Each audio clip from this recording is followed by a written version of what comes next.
poisonous history of tomatoes. When we watched the pizza video, he was talking about the tomatoes. This video is by Tasting History with Max Miller. And he talks about food history. I really like the history of food. I think it's very fascinating. Maybe I just like history. From sauce to soup to ketchup, sun-dried, roasted, or even raw, the tomato can liven up pretty much any dish. But that was not always the case. So today we are going to make an early Italian tomato recipe from the 18th century called pomodori farciti all'erbette, tomatoes stuffed with herbs.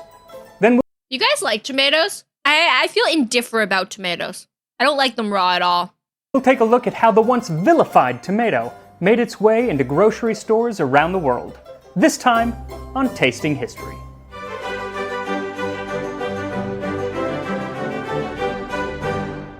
I do not like raw tomatoes. Chat, do I have a nasally voice? Today's recipe comes from Il Cuoco Galante, or The Gallant Cook, by Vincenzo Corrado, first published in the Kingdom of Naples in 1773. Now, it's not the first European cookbook to use tomatoes in recipes, but it is the first that uses them in ways that we would associate with modern Italian cuisine. So, I wonder what other ways they used tomatoes back then. Since this is an Italian dish, go ahead and pour a glass of fine Italian wine, or in my case, decent Californian wine, and let's get started. Tomatoes stuffed with herbs. Mince parsley, onion, sorrel, and mint. Add ham. Season with salt and pepper.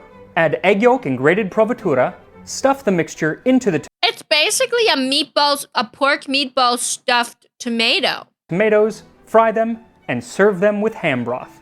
First, thank you to my friend Francesco Vitellini who helped me translate that. I would have been lost without him, especially when I get to the ham broth part. And frankly, I don't know what ham broth is, and I don't really want to make ham broth. I'm assuming ham broth is the same thing as chicken bouillon. Or chicken broth, it's just like ham broth. Right now, so I'm just going to do the stuffed tomatoes. Now the amounts of each ingredient that you're going to need for this recipe are going to vary depending on the size of your tomatoes and how many you want, so you're going to kind of have to eyeball it. What you'll need is several small tomatoes. You don't want the big beefsteak ones, but you also don't want like tiny little heirloom ones. Those are going to be too hard to stuff, so something in the middle. Italian parsley. Ooh, Italian parsley is so good. Onion, sorrel. I never had sorrel. Have you guys had sorrel? I like chard. I'm thinking it's in the chard family. Now, if you have trouble finding sorrel, and if you live in the United States, you're probably going to have trouble finding sorrel, like I did, go ahead and use either arugula or chard, which is what I ended up using, or really any kind of bitter green is going to do the trick. We make do. Mint, prosciutto. Mint! This is ruined, chat. This meal is ruined. Who puts mint in this shit? So, egg yolks. It's going to be about 1 egg yolk to every 1.5 or 2 tomatoes, depending on the size. Provatura, which is a fresh cheese made from either cow or buffalo milk, also might be hard to find in the United States, so go ahead and use a fresh mozzarella. It'll do the trick. And then just a bit of salt and pepper and olive oil for frying. So to get started on the filling, mince your parsley, sorrel, or whatever green you're using, your mint, and the onion, and mix them in a bowl together. Then either chop or tear up your prosciutto into small pieces and mix that in along with a bit of salt and pepper. Then grate in a liberal amount of cheese and drop in your egg yolks and mix everything together until it forms a paste. Super easy and super quick, which is great because that'll give us time to see how the star of our dish made its way onto menus worldwide. This is the good part. This is the good part. Now, tomatoes are a New World food, and there is some debate about exactly where in the New World they came from. You can still find wild tomatoes in the Andes of Peru, but they were cultivated by around 700 AD all over Central and South America. But it's the Aztecs that we can thank for their modern English name, tomato, coming from the Aztec word tomatl. And it was just one of many New World ingredients that the Spanish conquistadors snapped up and took back with them to Europe. But once they got there, tomatoes got some mixed reviews. Italian herbalist Pietro Andrea Mattioli, who called it the apple of gold, or pomme d'or, where the Italians get the word pomodoro, associated it with the mandrake, which was a biblical aphrodisiac. What? But before long, people Is mandrake a real thing? began associating it with belladonna, or deadly nightshade, which was a popular poison at the time, and may have been the poison that Juliet took to appear dead at the end of Did you know nightshade is not poisonous? It's lies. It's actually lies. the play. Not a great association. So it was time to give tomatoes a rebrand with a new scientific name. Unfortunately, the rebrand sucked because the scientific name for tomatoes is Lycopersicon esculentum, or edible wolf peach. I'm guessing they did not workshop that. There's a plant that looks exactly like the nightshade that actually is poisonous, but they accidentally spread the wrong information about the nightshade. There's this botanist that I follow on TikTok, and she has talked about it and how the actual hate and poisonousness of the nightshade is rooted in racism. But apparently it's edible, and it's perfectly fine. But don't quote me on that. I could be getting my facts all mixed up. I just remember a video about how people were like hating on nightshade, saying it's poisonous, and they were proving otherwise. There's lots of lies in botany, lots of conspiracies, lots of like he says, she says in botany. It's very fascinating. Botany is very fascinating. Did you know that kale and broccoli all come from the same plant, as well as cauliflower and collard greens, all from the same plant? It's shocking. So much plant breeding. That name because it's not great. It's not great. And poor tomatoes' reputation took another hit when Europe's elite thought that it was killing them. It kind of was. See, back in the 16th and 17th century, the elite of Europe. These old paintings of fruits and veg just look so gross. Like, what is this? What are we looking at? What is this? Were eating off of pewter plates with pewter forks and knives. Unfortunately, pewter has lead in it. Oh my God, they're so dumb. They're so dumb. They're eating off of lead. Which isn't enough to give you acute lead poisoning or anything like that. I think that's why it's so important to educate ourselves on these things, because we like hate on things that we don't understand, but our origin of the hate comes from racism. It's the same thing with MSG. It's the same thing with MSG. Do you know MSG, the hate on MSG is also rooted in racism? The Asians used it, right? I was like, what the f***? MSG is perfectly healthy for you. It's just flavored salt. Exactly. I remember when I was a kid, even my mom used to say this. My mom used to say this. MSG is so bad for you. It makes you swell and you're going to be bloated, and it's going to make you eat food and you're going to be hungry immediately after eating food. It's going to make you fat. And I was just like, what? So for the longest time, I stay away from MSG. And then I learned about it, and now I have a whole bag of MSG in my cupboard for cooking. It's delicious. Tastes like mushrooms. Unless you put some highly acidic foods on it, which leach the lead out rather quickly. And that's so true. that is what tomatoes do. So, yeah. So it didn't take long for Northern Europeans to just completely abandon eating tomatoes. Oh no. But they were still grown in abundance in Britain and the American colonies for decoration. They were kind of like the Christmas tree ornaments of an English garden, I suppose.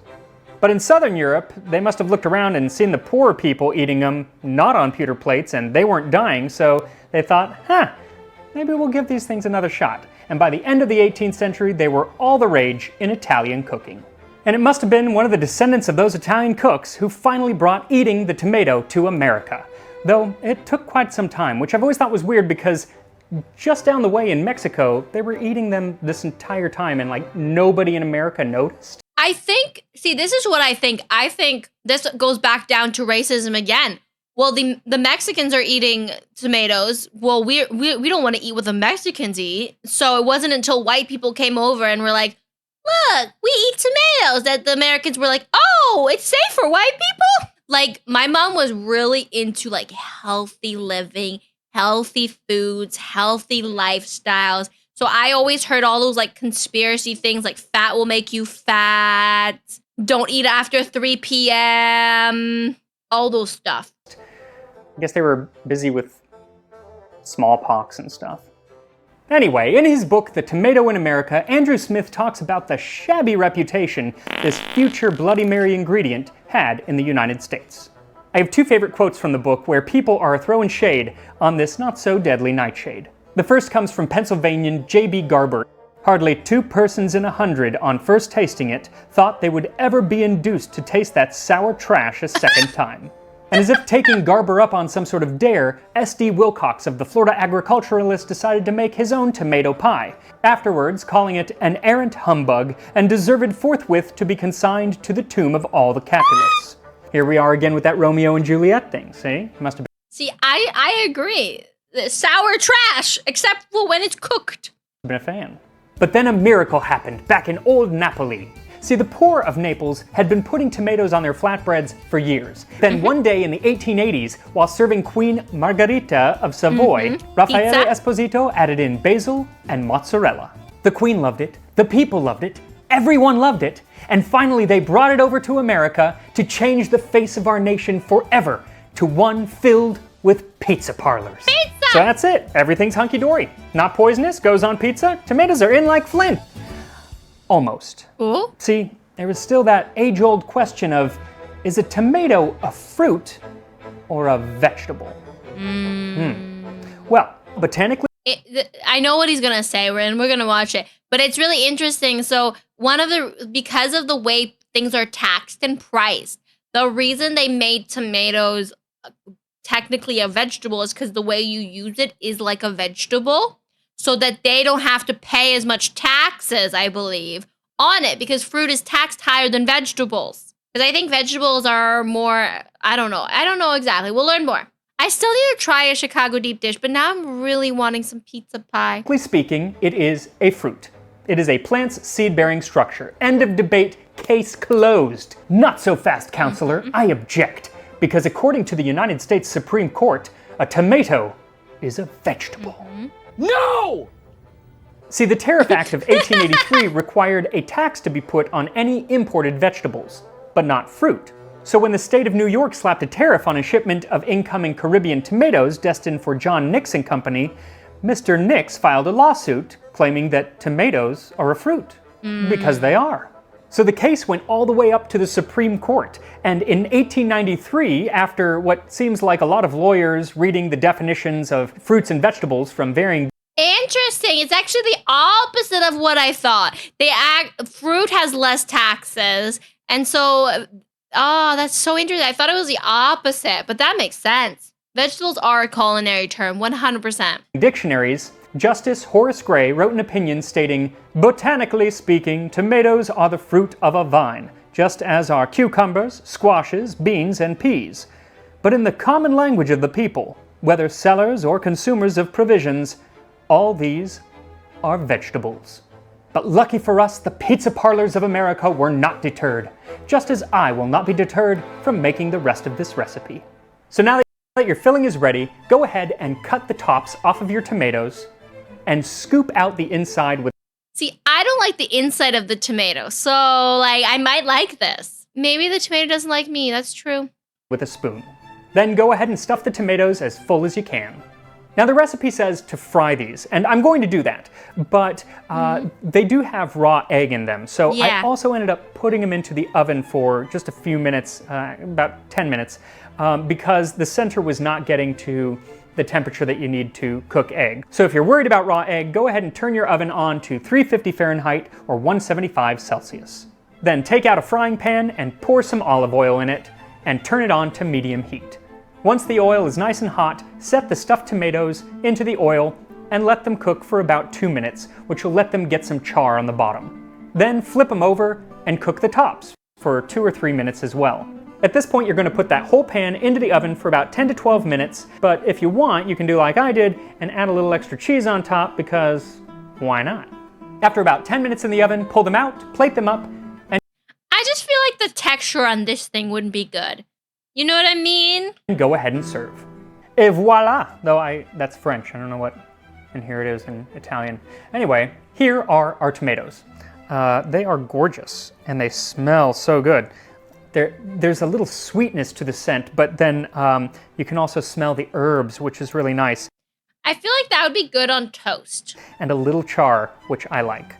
So here we go. Get a lot of filling here. I have never had a stuffed bell pepper. Maybe I need to make that. More filling.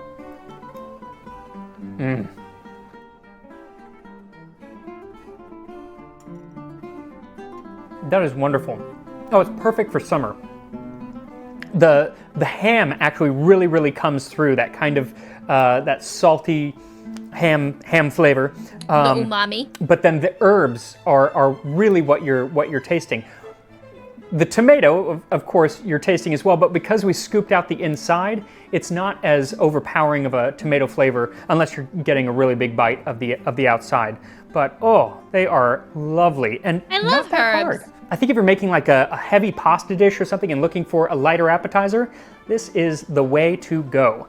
Really not that hard and just lovely for summer. Would you guys try Anyway, this if you do end up making them, I would love to see pictures, so make sure to tag me on Instagram or Twitter. My handles are down in the description, and I will see you next time on wouldn't. Tasting History.